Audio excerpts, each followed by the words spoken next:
불자님들, 안녕하십니까? 오늘 아침 책상 앞에 앉으셨습니까? 해야 할 일은 산더미처럼 쌓여 있는데 마음은 자꾸만 딴 곳으로 흩어지지 않으십니까?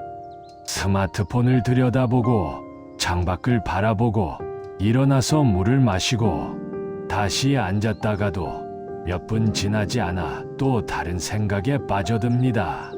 이런 자신의 모습을 보면서 자책하게 됩니다. 나는 왜 이렇게 집중을 못하는가? 나는 왜 이렇게 의지가 약한가? 이런 고민 법우님들께서도 해보신 적 있지 않으십니까? 특히 나이가 들수록 집중력이 떨어진다고 느끼시는 분들이 많습니다. 예전에는 한 가지 일에 몇 시간씩 몰두할 수 있었는데 이제는 10분도 제대로 집중하기 어렵습니다. 젊은 사람들도 마찬가지입니다. 스마트폰과 인터넷이 넘쳐나는 이 시대에 한 가지 일에 온전히 마음을 쏟는다는 것이 점점 더 어려워지고 있습니다. 그런데 보살님들, 이것이 단순히 의지의 문제일까요?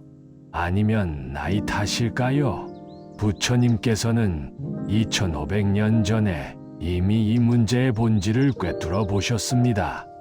그리고 우리에게 4가지 깊은 가르침을 남겨주셨습니다. 오늘 이 시간, 부처님의 지혜와 역대 선사님들의 가르침을 통해 진정한 집중력의 비밀을 함께 살펴보겠습니다. 이것은 단순한 기술이 아닙니다. 우리 마음의 본성을 이해하고 그 본성에 따라 자연스럽게 집중하는 법입니다. 억지로 마음을 붙들어 두는 것이 아니라 마음이 저절로 한 곳에 머물게 하는 지혜입니다. 지금부터 말씀드리는 4가지 비밀은 여러분의 일상을 완전히 바꾸어 놓을 것입니다. 아침에 일어나서부터 밤에 잠들 때까지 무슨 일을 하든 온전히 그 일에 머물 수 있게 될 것입니다. 더 이상 흩어지는 마음 때문에 고통받지 않으셔도 됩니다. 더 이상 자책하지 않으셔도 됩니다. 부처님의 가르침 안에 이미 모든 답이 있습니다. 그럼 지금부터 천천히 하나하나 함께 살펴보겠습니다. 마음을 편안히 하시고 귀 기울여 주십시오. 첫 번째로 말씀드릴 것은 산란한 마음의 정체를 아는 것입니다. 법우님들, 집중이 안 될 때 우리는 보통 어떻게 합니까? 더 열심히 집중하려고 애씁니다. 마음을 억지로 붙들어 두려고 합니다. 그런데 이상하게도 그럴수록 마음은 더 심하게 도망칩니다. 마치 손바닥 안에 미끄러운 비누처럼 꽉 쥐면 쥘수록 더 빠져나가는 것 같지 않습니까? 부처님께서는 대념처경에서 이렇게 말씀하셨습니다. 마음이 산란할 때는 산란함을 알고 마음이 집중되었을 때는 집중됨을 아는 것, 이것이 바로 수행이라고 하셨습니다. 여기서 핵심은 무엇입니까? 억지로 마음을 바꾸려 하지 말고 먼저 지금 이 마음의 상태를 있는 그대로 보라는 것입니다. 산란한 마음과 싸우지 말고 그저 산란함을 알아차리라는 것입니다. 집중해야 한다는 생각, 집중이 안 된다는 좌절, 자신에 대한 비난, 이 모든 것이 마음을 더욱 어지럽게 만듭니다.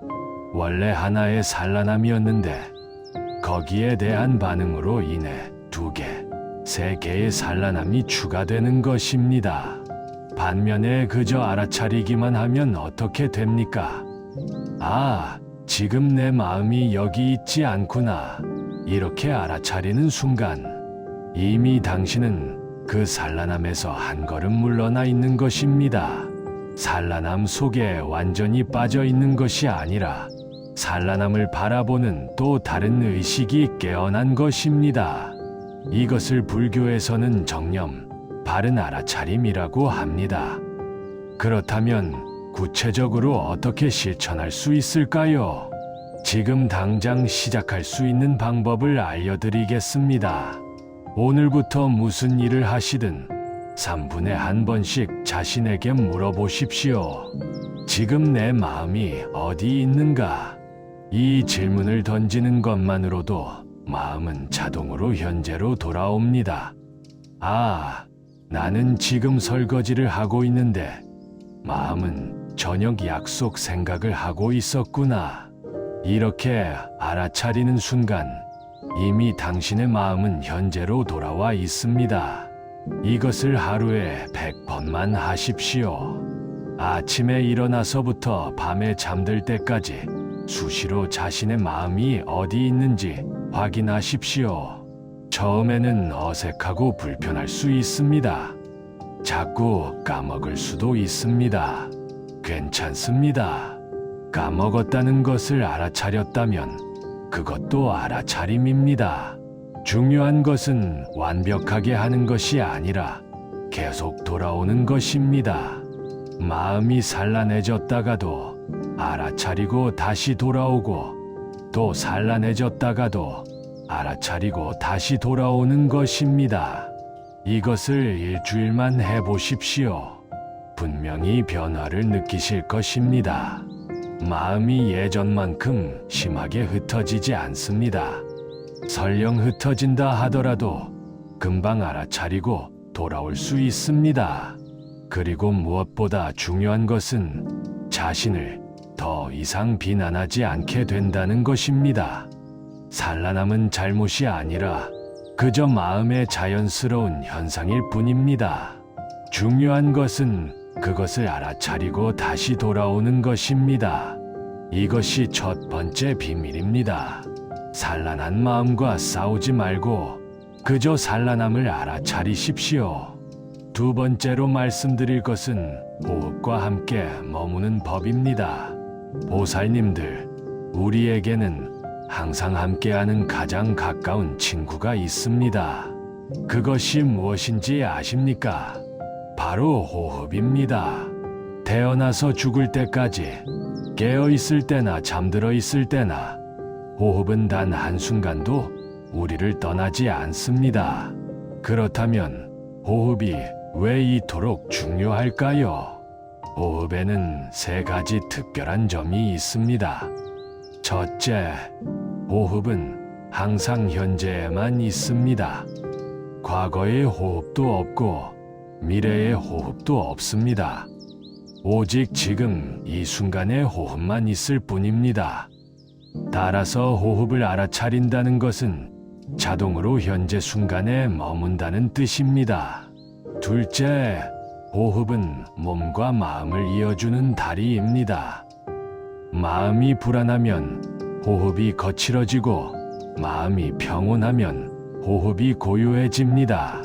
반대로 호흡을 고요하게 하면 마음도 고요해집니다. 호흡을 통해 우리는 마음을 다룰 수 있습니다.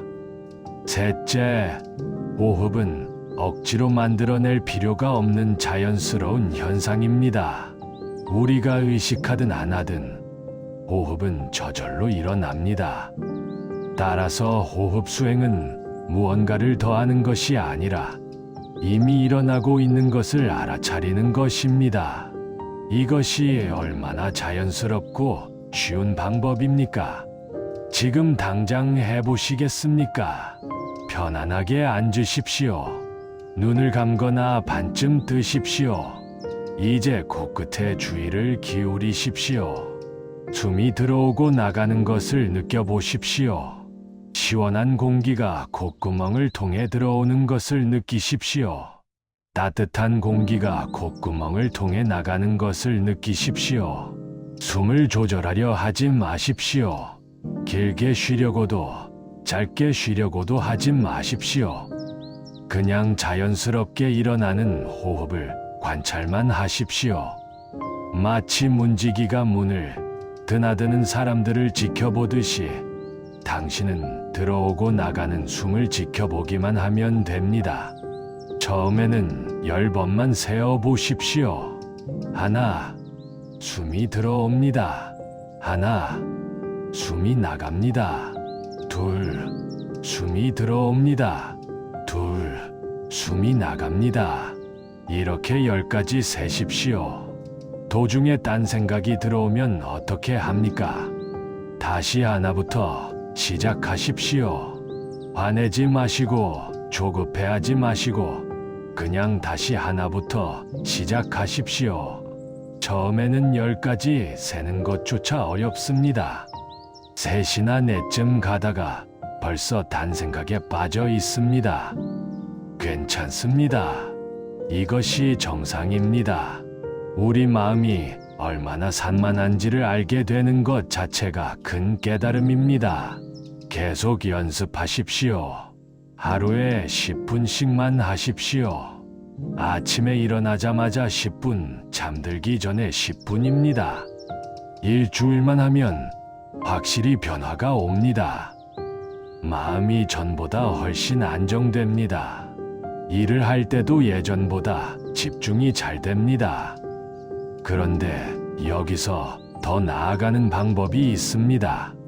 일상생활 중에도 수시로 호흡을 알아차리는 것입니다. 신호등 앞에서 기다릴 때 3번만 깊이 호흡하면서 알아차려 보십시오. 엘리베이터를 기다릴 때 호흡을 느껴보십시오. 화장실에 갈 때 걸으면서 호흡을 알아차려 보십시오. 누군가와 대화하기 전에 3번만 호흡하십시오. 이렇게 하루에 100번 정도 짧은 순간이라도 호흡으로 돌아오는 연습을 하십시오. 그러면 놀라운 일이 일어납니다. 마음이 흩어지려 할 때 자동으로 호흡으로 돌아오게 됩니다. 불안이 밀려올 때 저절로 호흡이 깊어집니다. 화가 날 때 자연스럽게 숨을 고르게 됩니다. 호흡이 당신의 닻이 되는 것입니다. 거센 파도가 몰아쳐도 배가 떠내려가지 않게 하는 닻처럼 호흡은 당신의 마음이 혼란 속에서도 중심을 잃지 않게 해줍니다. 또 하나 중요한 것을 말씀드리겠습니다. 호흡은 우리에게 지금 이 순간의 소중함을 가르쳐 줍니다. 우리는 늘 다음 일을 생각합니다. 이것을 끝내면 저것을 해야지. 이것만 지나가면 행복할 거야. 이렇게 생각합니다. 그러나 삶은 항상 지금 이 순간에만 일어납니다. 이 호흡이 인생의 마지막 호흡일 수도 있습니다. 이 순간이 당신이 가진 전부입니다. 호흡을 알아차린다는 것은 바로 이 진리를 온몸으로 체험하는 것입니다. 그래서 부처님께서 호흡 수행을 그토록 강조하신 것입니다. 이것은 단순한 집중력 훈련이 아닙니다. 삶의 본질을 깨닫는 수행입니다. 오늘부터 실천해 보십시오. 아침 저녁으로 10분씩 호흡 명상을 하시고 하루 중에도 수시로 호흡으로 돌아오십시오. 한 달만 하면 당신의 삶이 달라질 것입니다. 이것이 2번째 비밀입니다. 호흡과 함께 머무십시오. 3번째로 말씀드릴 것은 한 가지, 일에 온전히 머무는 법입니다. 법우님들, 현대인들이 가장 많이 하는 말이 무엇인지 아십니까? 멀티태스킹입니다. 동시에 여러 가지 일을 하는 것입니다. 밥을 먹으면서 스마트폰을 보고 텔레비전을 보면서 청소를 하고 걸으면서 음악을 듣습니다. 이것이 효율적이라고 생각합니다. 시간을 절약한다고 생각합니다. 그런데 과연 그럴까요? 최근 과학 연구들이 무엇을 밝혀냈는지 아십니까? 멀티태스킹은 실제로는 효율을 떨어뜨린다는 것입니다. 뇌는 실제로 동시에 2가지 일을 처리하는 것이 아니라 매우 빠르게 2가지 사이를 왔다 갔다 할 뿐입니다. 그리고 이 전원 과정에서 엄청난 에너지가 소모됩니다. 결과적으로 2가지 일 모두 제대로 하지 못하게 됩니다. 백장 스님은 80이 넘으신 나이에도 바치를 직접 하셨습니다. 제자들이 말렸지만 듣지 않으셨습니다. 제자들이 스님의 농기구를 숨겨버렸더니 그날부터 공양을 하지 않으셨습니다. 결국 제자들이 농기구를 돌려드릴 수밖에 없었습니다. 왜 스님은 그토록 일에 집착하셨을까요? 일 자체가 중요해서가 아닙니다. 한 가지 일에 온전히 머무는 것, 그것이 바로 수행이기 때문입니다. 밭을 갈 때는 오직 밭 가는 일에만 있고, 물을 줄 때는 오직 물 주는 일에만 있는 것입니다. 그렇다면 우리는 어떻습니까? 설거지를 하면서 내일 회의 걱정을 합니다. 회의를 하면서 점심 메뉴를 생각합니다. 밥을 먹으면서 유튜브를 봅니다. 유튜브를 보면서 카카오톡 메시지를 확인합니다. 몸은 여기 있는데 마음은 저기 있고 또 다른 곳에도 있습니다. 이것이 우리를 지치게 만듭니다. 집중력이 떨어지는 것은 당연합니다. 한 곳에 오래 머물러 본 적이 없기 때문입니다. 그렇다면 어떻게 해야 할까요? 매우 간단합니다. 한 번에 한 가지만 하십시오. 설거지를 할 때는 오직 설거지만 하십시오. 물이 그릇에 닿는 느낌을 느끼십시오. 비누 거품의 촉감을 느끼십시오. 그릇이 깨끗해지는 것을 보십시오. 물 흐르는 소리를 들으십시오. 온 감각을 설거지에 쏟으십시오. 그러면 설거지가 단순한 집안일이 아니라 명상이 됩니다. 수행이 됩니다. 걸을 때는 오직 걷기만 하십시오. 스마트폰을 보지 마십시오. 이어폰을 꽂지 마십시오. 발이 땅에 닿는 느낌을 느끼십시오. 몸이 움직이는 것을 느끼십시오. 주변의 소리를 들으십시오. 바람을 느끼십시오. 그러면 걷기가 단순한 이동이 아니라 명상이 됩니다. 수행이 됩니다. 밥을 먹을 때는 오직 먹기만 하십시오. 스마트폰을 내려놓으십시오. 텔레비전을 끄십시오. 음식의 색깔을 보십시오. 냄새를 맡으십시오. 입에 넣고 천천히 씹으십시오. 맛을 음미하십시오. 삼키는 느낌을 느끼십시오. 그러면 식사가 단순한 영양 섭취가 아니라 명상이 됩니다. 수행이 됩니다. 이것을 하루만 해보십시오. 아침부터 저녁까지 무슨 일을 하든 한 번에 한 가지만 하십시오. 온전히 그 일에 머무십시오. 처음에는 매우 어색할 것입니다. 불편할 수도 있습니다. 왜냐하면 우리는 늘 여러 가지를 동시에 하는데 익숙해져 있기 때문입니다. 그러나 하루만 참고 해보십시오. 저녁이 되면 이상한 것을 느낄 것입니다. 피곤하지 않습니다. 오히려 에너지가 남아 있습니다. 마음이 맑습니다. 평온합니다. 왜 그럴까요? 마음이 한 곳에 모여 있었기 때문입니다. 사방으로 흩어지지 않았기 때문입니다. 집중력이라는 것은 특별한 능력이 아닙니다.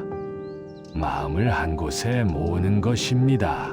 그리고 마음을 한 곳에 모으는 가장 확실한 방법은 한 번에 한 가지만 하는 것입니다. 한 가지 일에 온전히 머무십시오. 네 번째로 말씀드릴 것은 마음의 쉼터를 만드는 법입니다. 보살님들, 우리는 지금 정보의 홍수 속에 살고 있습니다. 아침에 눈을 뜨는 순간부터 밤에 잠들 때까지 쉴 새 없이 정보가 쏟아집니다. 스마트폰 알림, 이메일, 카카오톡, 유튜브, 뉴스, 광고, 끝이 없습니다. 우리 뇌는 쉴 틈이 없습니다. 끊임없이 무언가를 처리해야 합니다. 이것이 우리를 얼마나 지치게 만드는지 아십니까? 현대인들의 집중력이 금붕어보다 짧다는 연구 결과가 있습니다. 평균 8초밖에 안 된다고 합니다. 8초입니다. 이것이 믿어지십니까? 그런데 우리 자신을 돌아보면 사실입니다. 유튜브 영상을 보다가도 지루하면 건너뜁니다. 기사를 읽다가도 몇 줄 못 가서 다른 것을 클릭합니다. 채널을 돌리고 페이지를 넘기고 끊임없이 움직입니다. 멈추지 못합니다. 고요히 있지 못합니다. 부처님께서는 증일암경에서 이렇게 말씀하셨습니다. 마음이 쉴 곳을 찾지 못하면 괴로움이 그치지 않는다. 마음에게 쉴 곳을 주어라. 그곳이 바로 열반이니라. 마음에게 쉴 곳을 주라는 것입니다. 이것이 무슨 뜻일까요? 우리 마음은 계속 일하고 있습니다. 생각하고, 판단하고, 분석하고, 비교하고, 계획하고, 걱정하고, 쉴 새가 없습니다. 마치 공장의 기계처럼 계속 돌아갑니다. 이렇게 계속 돌리면 어떻게 됩니까? 기계도 고장 납니다. 우리 마음도 마찬가지입니다. 탈진하고 소진되고 집중력을 잃습니다. 그래서 마음에게 쉼터가 필요합니다. 완전히 내려놓고 쉴 수 있는 시간과 공간이 필요합니다.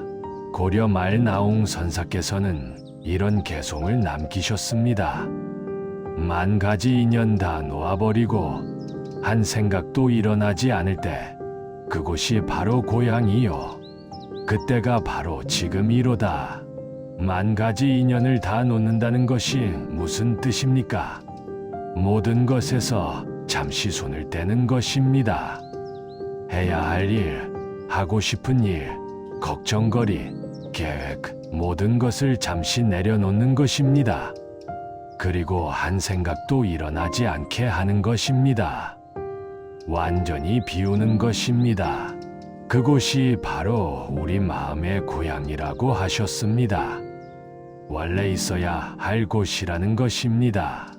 그렇다면 구체적으로 어떻게 할까요? 하루에 3번, 각 10분씩 완전한 휴식 시간을 가지십시오. 아침, 점심, 저녁입니다. 이 10분 동안은 아무것도 하지 마십시오. 스마트폰을 멀리 두십시오. 책도 읽지 마십시오. 음악도 듣지 마십시오. 아무 생각도 하지 않으려고 애쓰지도 마십시오. 그냥 편안히 앉아 계시거나 누워 계십시오. 눈을 감거나 뜨거나 편한 대로 하십시오. 처음에는 매우 불편할 것입니다. 뭔가 해야 할 것 같은 느낌이 들 것입니다. 시간이 안 가는 것처럼 느껴질 것입니다. 괜찮습니다. 그 불편함을 그냥 느끼십시오. 저항하지 마십시오. 뭔가를 하고 싶은 충동이 일어나면 그 충동을 느끼되 따르지는 마십시오. 생각이 떠오르면 떠오르게 두십시오. 붙잡지도 말고 쫓아내려고도 하지 마십시오. 구름이 하늘을 지나가듯이 생각도 그냥 지나가게 두십시오. 이것을 매일 3번, 10분씩 하십시오. 일주일이 지나면 변화를 느낄 것입니다. 그 10분이 하루 중 가장 소중한 시간이 됩니다. 마음이 재충전되는 시간입니다. 배터리가 충전되듯이 마음의 에너지가 회복됩니다. 그리고 그 후에 하는 일들이 훨씬 수월해집니다. 집중도 더 잘 됩니다. 왜 그럴까요? 마음이 쉬었기 때문입니다. 과부하가 걸린 상태에서 벗어났기 때문입니다. 여기서 더 나아가는 방법이 있습니다. 디지털 단식입니다. 일주일에 하루 스마트폰을 끄십시오. 아침부터 저녁까지 완전히 끄십시오. 응급 상황만을 위해 가족에게만 알려두고 나머지 세상과는 단절하십시오. 처음에는 불안할 것입니다. 무슨 일이 생기면 어떡하지? 중요한 연락을 놓치면 어떡하지? 그러나 걱정하지 마십시오. 하루 정도는 아무 일도 일어나지 않습니다. 중요한 일은 다음 날 처리해도 됩니다. 이 하루 동안 무엇을 하십니까? 아무것도 하지 않아도 됩니다. 산책을 해도 좋고, 책을 읽어도 좋고, 명상을 해도 좋습니다. 중요한 것은 디지털 세상과 단절하는 것입니다.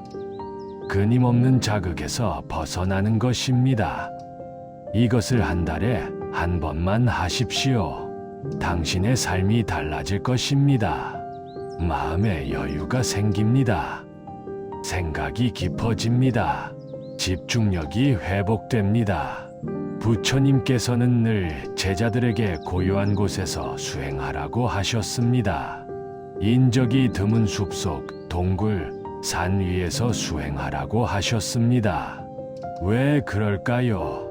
그곳이 마음의 쉼터이기 때문입니다. 세상의 소음에서 벗어나 마음이 본래의 고요함을 되찾을 수 있는 곳이기 때문입니다. 우리는 숲속이나 동굴로 갈 수 없을 수도 있습니다. 그러나 하루에 30분, 일주일에 하루 정도는 우리만의 쉼터를 만들 수 있습니다. 스마트폰을 끄고 모든 것을 내려놓고 그냥 존재하는 시간입니다. 이것이 네 번째 비밀입니다.